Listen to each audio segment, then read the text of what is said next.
the minister, I will offer to brief a minister generally before we table. It's the same as the Auditor General will, and it's up to the minister's discretion whether he wants to or not. Minister Baird and Minister Prentice, I think every time I tabled, they would meet with me before. I think I met with Minister Kent, I think about half the times I've tabled. In the most recent report, I seem to remember a situation where the minister actually said, your numbers are wrong. Yeah. How did you interpret those comments, and what, was there any follow-up? I mean, had he met with you on that report prior to? No, he didn't meet with the. So you're talking about the greenhouse gas mitigation.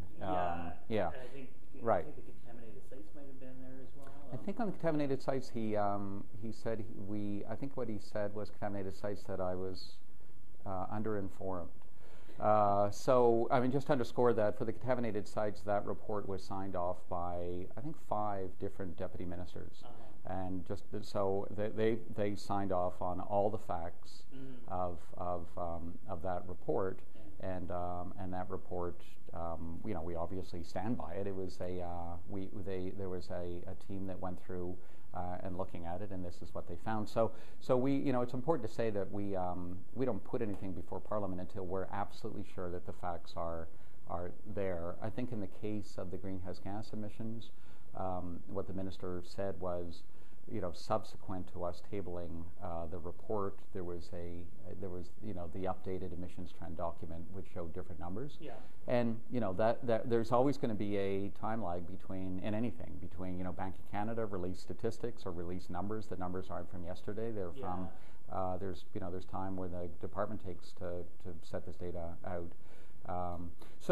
We just say again, we stand by what our numbers are, and that again is not only do we, but the department has formally signed off on the facts of those numbers.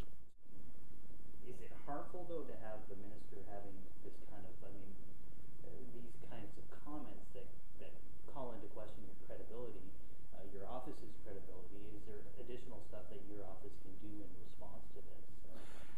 We obviously, we follow what the minister says. We looked at different options. I think at the end of the day, to go back, I think that, if you ask most parliamentarians and Canadians, do you have confidence in the Office of the Auditor General? I think there's poll after poll that show this is one office where Canadians have a great deal of trust and a great deal of confidence. So it's not. We're not. I'm not political. I'm colorblind when it comes to who I'm talking to with different parliamentarians, and so the minister.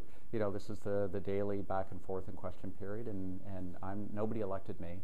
But where I do think it is, potentially an issue. What I do, I'll get concerned if I think the parliamentarians are being confused by what our report says or do not say. And but then I think they all have it. We are open to appear.